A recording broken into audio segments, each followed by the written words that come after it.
తొలిసారి నిన్ను చూసి ప్రేమించిన బదులిచ్చినవమ్మ ప్రియురాలిగా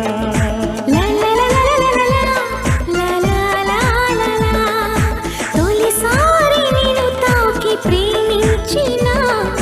మనసిచ్చిన నమ్మ ప్రియనేస్తమా కలలోనూ ఇలా